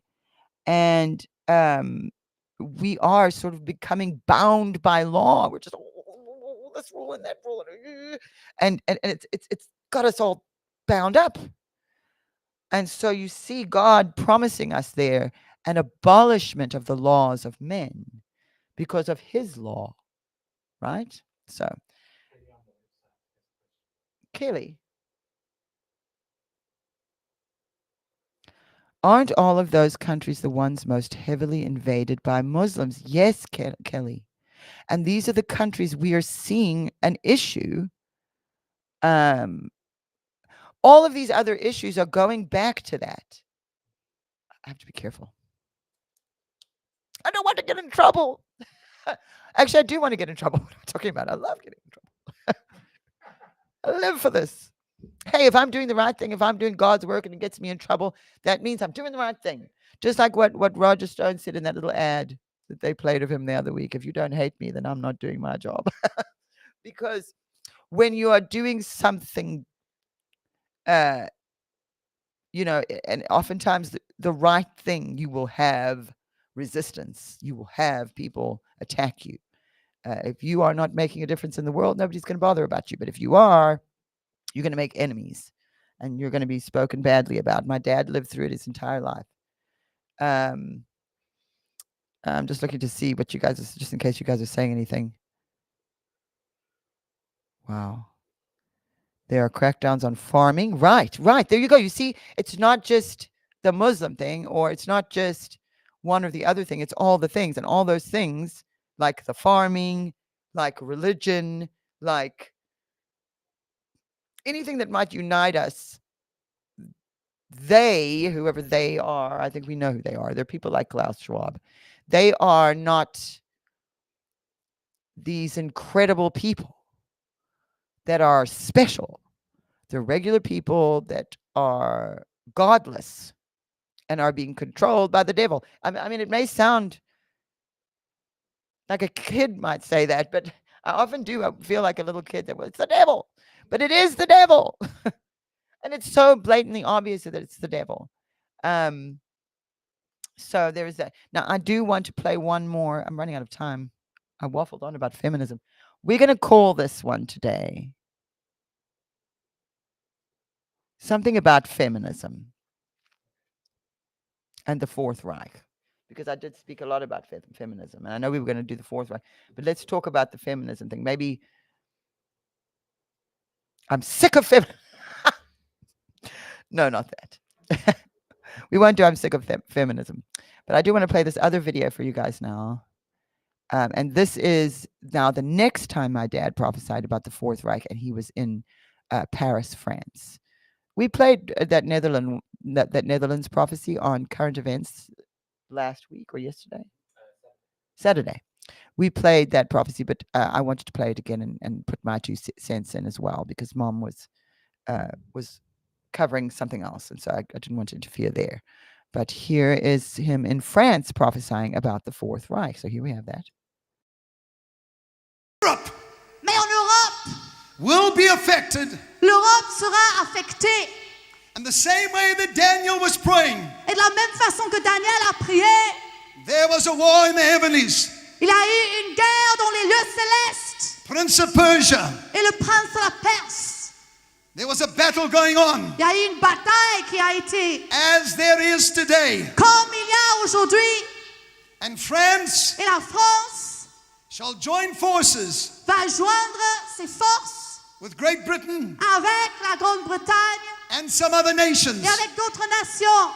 There will be a war. Et il y aura une guerre, It shall be a short war. une guerre courte.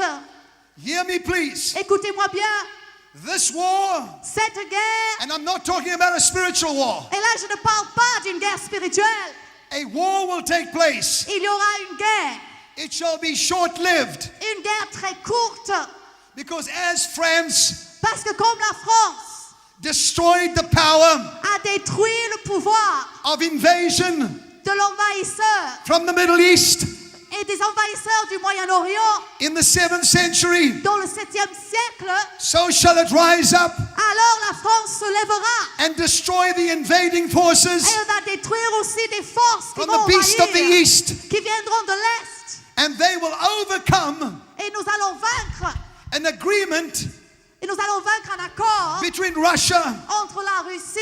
and Iran. Wow. Okay. So much there. So much. Oh my gosh. Let me get the chat. How's my Rumble people doing? Okay. So here's the thing. It is the Muslims. Obviously, we know this. Okay. Notice what he said in there. As the invasion from the Middle East in France in the 7th century. Now, what you guys need to know about that, which is behind the scenes information, when he prophesied that, he came off the stage and I don't know if it was my mom or someone else on the team, grabbed him and said, "What happened in the 7th century?" He didn't have any idea what had happened in the 7th century. So when he was prophesying that, it was coming out of him. And afterwards, he's like, 7th century? What happened in the 7th century? He didn't know. But God said it through him. And it was a Muslim invasion. So one of you in here, you said to me, and a few of you have said it now, all of those countries have been overrun by Islam. And Kelly said it. Yes, Kelly, I'm sorry. Kelly said it. And here you have it. He's in France saying, as France overcame an invasion from the Middle East in the 7th century, so they're going to do it again. And now we're adding Great Britain to our list of countries. So we have England, Germany, Italy, Holland, France. Okay? Those countries dealing with Islam, especially extremist Islam, infiltrating and taking over their countries. And now we're seeing this happening in America. And the result of that, as we've all seen in the universities over the past week, the extreme anti-Semitism. I mean, Jewish professors not allowed to enter the university because it might upset the students. Now, there's a woman I follow on X who is, I've forgotten her name now, but she's a Chinese woman who moved to America after getting out of Mao's. She lived under Mao and under communism. And she calls this out constantly. And she says that when she was growing up in under Mao in communist China, that the students and the kids would frighten the teachers and the parents because they were indoctrinating the children, getting the kids away from the parents and teaching them. So then the state is raising your children, then the children turn on the parents and they turn on the teachers. And so we're starting to see this manifest in the United States of America a little bit. We're seeing the kids beating up the other kids, beating up the teachers. I follow her and she's constantly commenting on those stories like that. And she's saying, this is what I saw. This is what I saw. They're indoctrinating your children. Your children are becoming violent. Now they're going to be afraid. You're going to have to be afraid of them. And they're going to narc you out to the government. They're going to tell on you if you don't obey the government. So this is a very big problem. And something my dad saw, the infiltration from within, the self-infliction upon the soul of this nation. These are things he prophesied that he saw at different times that I'm quoting right now because they've stayed with me, because I know I've got to look for these things. And another thing that he said there in France was that they would overcome an agreement between Russia and Iran. Now, if we look at what's going on right now with Iran and Russia and China and BRICS, I think it's all food for thought. Much more than that, I think we need to be praying. We need to be praying. Now, we have a promise from God in what my dad had prophesied that these things would be overcome. But we are still in the middle of this, heading towards that promise. And so we're going to need to strengthen one another in this journey. And part of the prophetic is to give us a guide, a light along the way, so that we can find our way to where God wants us to go. He said it would be a short war and not a spiritual war. And if you watch more of that video, he says to the people, don't be frightened, don't be frightened. But it is going to be a real war. Yeah,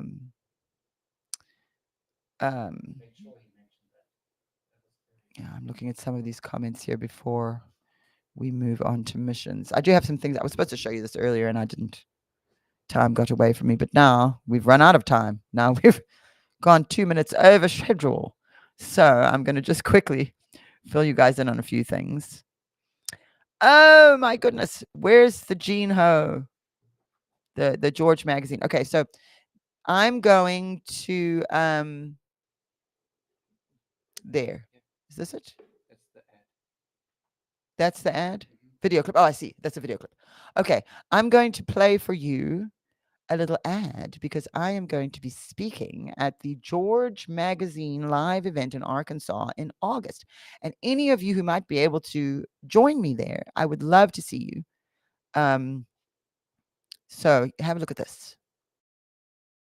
Hot Springs, Arkansas for the first annual George Magazine Live, August 10th and 11th, with special speakers Amanda Grace, Gene Ho, Don A. Clement, Juanita Broderick, Scott McKay, and join us on Sunday for a free Sunday service with music from Pastor Bob Joyce. It's George Magazine Live, August 10th and 11th. Find out more at georgemagazinelive.com. So I'm going to be speaking there in August. I'm super excited. Gene Ho is my very good friend. My dad prophesied George Magazine. And so it's really cool that I get to be a part of some of these things he prophesied about. I'm going to put this up here. If you would like to join us, and you can get tickets, there's a QR code down there at the bottom. And I would love, love, love to see you guys there. Again, it's in August in Arkansas. I will not be flying because I don't trust any of the airplanes anymore because they're all falling out of the sky. So I will be driving to Arkansas because I live in Tennessee and it's not that far of a drive. But I will be there and I do hope to see you. So I'm going to leave that up there on the screen for just a minute. Again, Gene Ho and George Magazine, all of them over there, I'm dear friends with, of course, Amanda Grace. You guys know she's one of my best friends. And I'm super excited for that in August. Now, that's not the only thing that we will be doing. We're also going to be, not there, in Detroit, Michigan. And that will be June what? I can't see the date. Oh, there it is. June 7th through 8th. I need to take this. I need to take the ticker off the bottom. There you go. June 7th through 8th in Detroit, Michigan, Sterling Heights, Showdown in Motown. And of course, there's my dad at the top. And I'm one of the featured speakers. And my mother's going to be there. And we're actually bringing Charlie Jordan and Christy Desfontaine of our Israel Update channel. So we're all going to be there. It's not just going to be me there. Mom's going to be there. And Charlie Jordan's going to be there. And Christy Desfontaine's going to be there. And I'm going to be there. And we are so, so excited for this. And so anybody who would like information, you can get it right there, timetofreeamerica.com. Look for the Reawaken America Tour links, and you will be able to find all the information you need. And they do charge for tickets for Reawaken America, but they also, if you don't have enough money for what the ticket costs, you can name your own price. This is not a for-profit thing that they're trying to do. Nobody makes money off of these tours. We're barely paying for them. And the problem is that what happens is we go in, and I mean, when we were in Vegas, the cops were charging Clay like 20 grand for this. And I mean, really, it's difficult to do these events. And I know there's people out there like, oh, there were a bunch of grifters making money. Nobody is making money. Nobody. We're paying for the event, and then we're getting to the joy of being able to see people in person, which is why we're all doing this. And so I do encourage you to join us there. And my mom's going to be there this time, so maybe you get to see her because everyone's sick of me. I'm everywhere. And of course, Charlie. It'd be nice to see Charlie. He does our every Thursday. He's got prophetic perspectives on our network now. It's so good. If you haven't watched it, go to the House of Destiny and watch Charlie on Thursdays. And it's on the YouTube channel as well, and our Rumble channel as well. Hello, Rumble people. He will do, someone's talking about, will they do more Reawakens? That really is going to depend on General Flynn and Eric Trump, who are actually the ones in charge of the tour, and who, when and where, because of course now, I think a big thing is we're getting closer and closer to the election. So it's really going to depend on the election and what is happening and what they're doing to help Trump. Because of course that is what is happening there. And then, I want to play them the MyPillow commercial. I'm going to play this. Now we are sponsored by MyPillow. And if you use the promo code Kim Clement, you will get many, many great discounts. And I encourage you to go to MyPillow, because you could go to Target, but Target is corrupt. And who knows where your money's going? It's on here. I'm going to play the new ad for you because I'm so excited about this. Everything's $25. I'm sitting there like, oh my gosh, I want the towels. I want the new pillows that have the Giza fabric. Okay, so here, watch. Pillow, it was just a problem solution, one product company. Well, since then, with the help of my dedicated employees, we now have hundreds of products, some you might not even know about. To get the word out, we're having a $25 extravaganza. 2-pack multi-use MyPillows, $25. MyPillow sandals, $25. And for the first time ever, our 6-pack towel sets, you guessed it, just $25. Our brand new 4-pack dish towels, $25. And I've never done this before. Premium MyPillows with all new Giza fabric, any size, any loft level, even king size for only $25. And there's so much more. So go to MyPillow.com or call the number on your screen. Use your promo code for our $25 extravaganza. Order $75 and over. Your entire order ships absolutely free. Almost started again. I'm so excited. $25. $25 for towels. All those towels.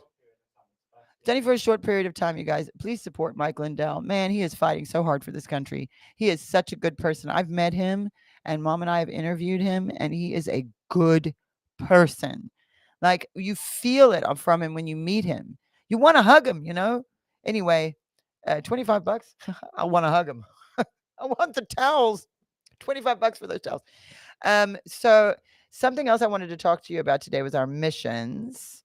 So we just want to give you some updates on our missions because, like I said at the beginning, it hasn't been easy for Mom to travel the way she used to because of what happened with COVID, and then of course with the kids, and my dad's not here. But that doesn't mean we're not still giving, and that doesn't mean our missions program isn't still running. Man, we are going. We are still boots on the ground, you guys. So have a look at this. I know I've played this for you before, but I just want you to see this again, just so that you can get a good, clear picture here. Today we have a missions update that is actually really wonderful, starting with Cambodia. 15 children without homes, without parents, without anyone to love them were accepted into the foster care program, not over a course of 6 months or 12 months, but in just 1 month. 15 children were placed out of incredible situations and circumstances. They were placed into the foster care program. And the main shelter along the Thai border is shutting down. And that's where majority of these children came from. And they all needed placement. So we were able to go in to place these children in all of these caring, loving homes with families, with people who will love them and care for them, supply shelter and food, and make sure that they are taken care of. Along with that, in Palin, Lisbeth is her name, and her 2 siblings. Now, Lisbeth is not 18, she's not 21, she's a little girl, and she was caring for both siblings that were younger than her. And she did that for a while in extreme circumstances. She was doing the absolute best that she could, but all 3 of them were accepted into the same foster care program. So they were able to stay together, and she was able to regain a very lost childhood. I couldn't even imagine being 10, 11, and having to take care of 2 younger siblings because of the circumstances or choices of my parents. And she did that with incredible bravery and strength. But now she can have a normal childhood as well as her siblings, all because of your giving. Your seeds of love have gone far beyond what you can even begin to think or imagine. All of these children were without hope, without love, and without the possibility of having a childhood. They would have been abandoned and left to raise themselves. But because of your seeds of love, we have been able to go in, rescue these children, place them in great loving homes, and that is all because of you. If you're watching this and you're not a partner, man, I would encourage you to become a partner today. Be a part of rescuing these children and being the true hands and feet of Jesus. If you're wondering how to do that, make sure that you click the link right there on your screen, and let's become partners and continue to impact the world.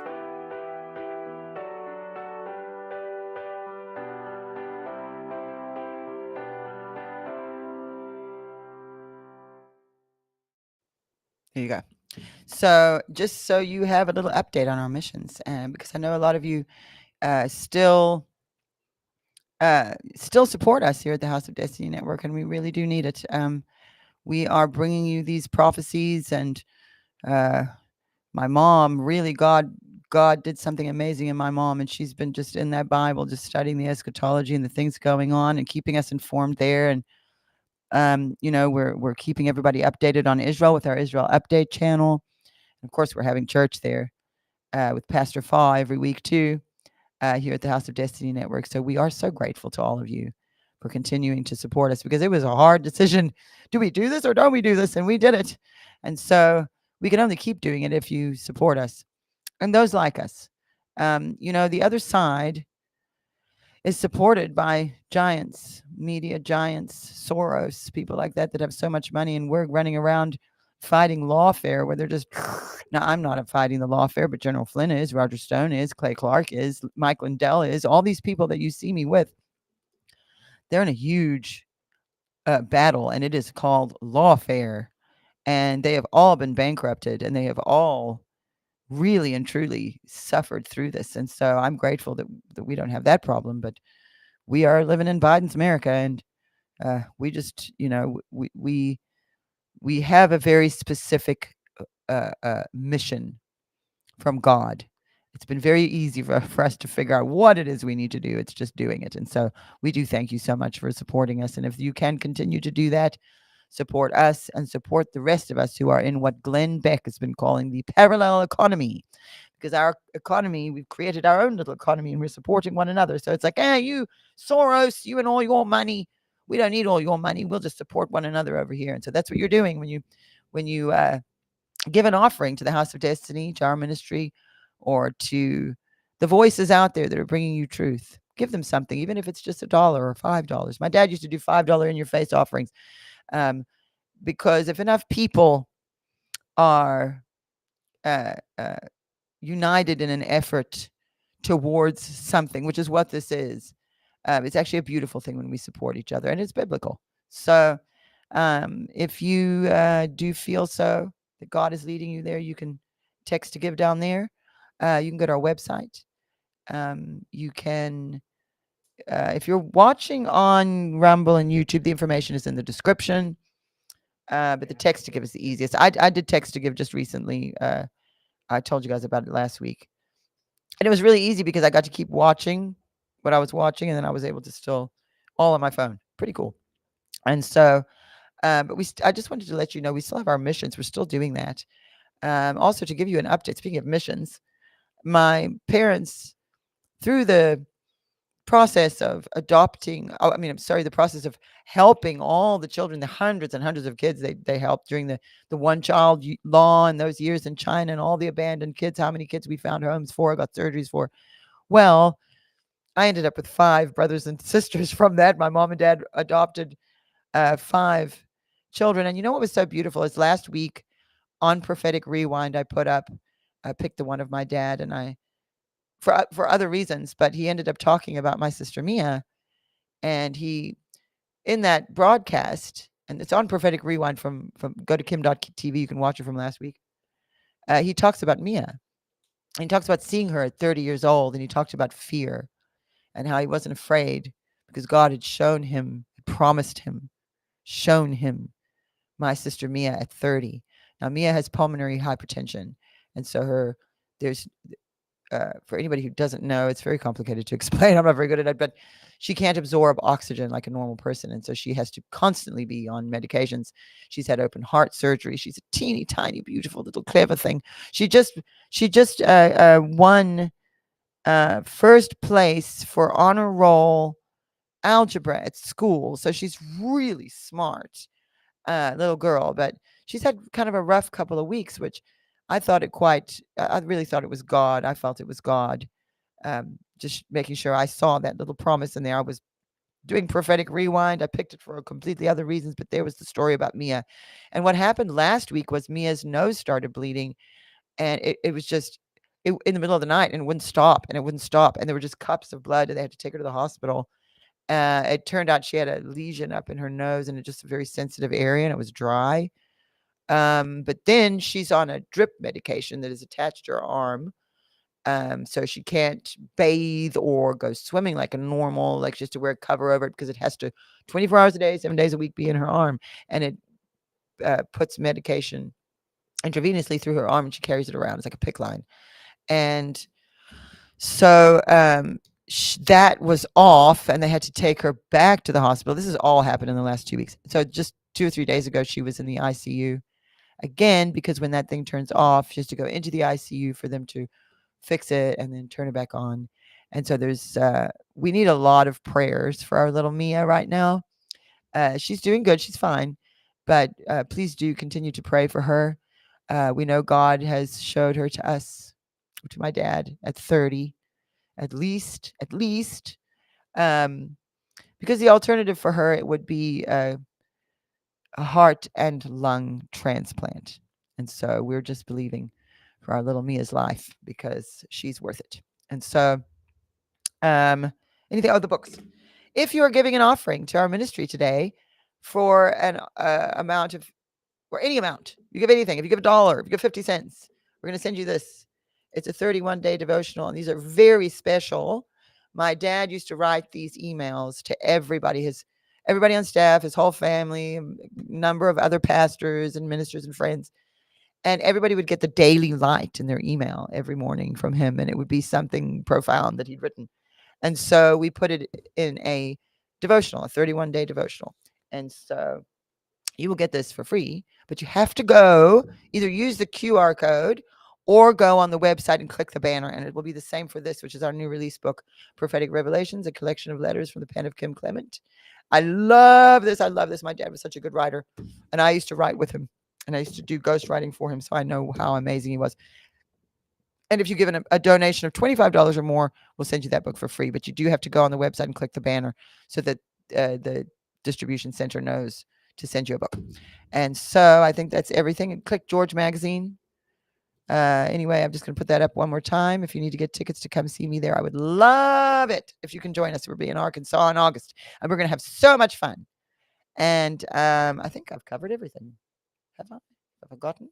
Okay, good. I haven't forgotten anything. Well, it's been kind of a, go back to chat. Let me see what people are saying. It's been kind of a, thank you. It's been kind of a, I don't know, a lazy day. I didn't do my hair.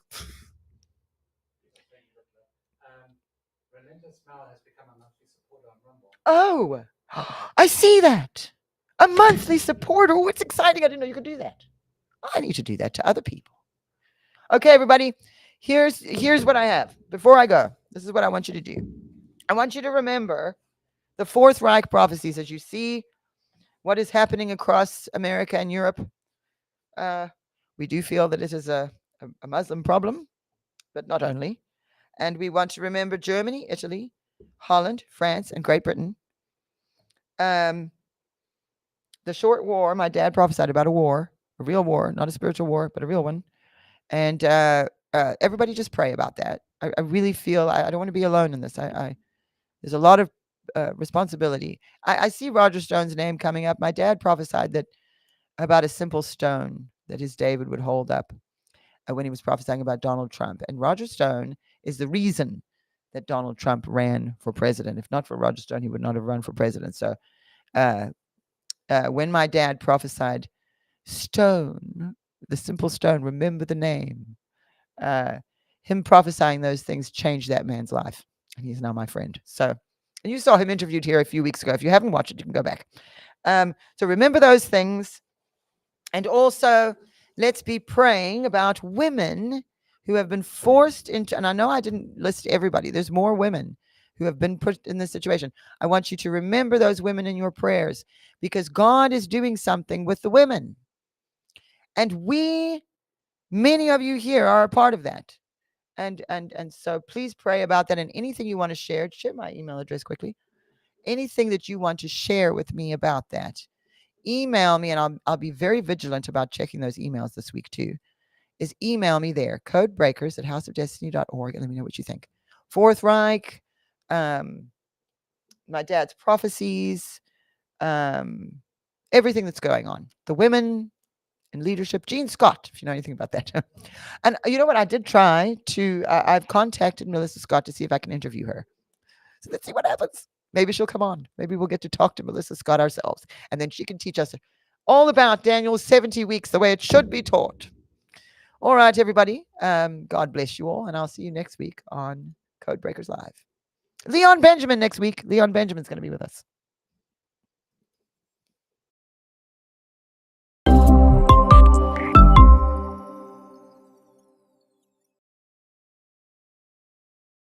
We are partnering with you to let our viewers, of course, know about your company.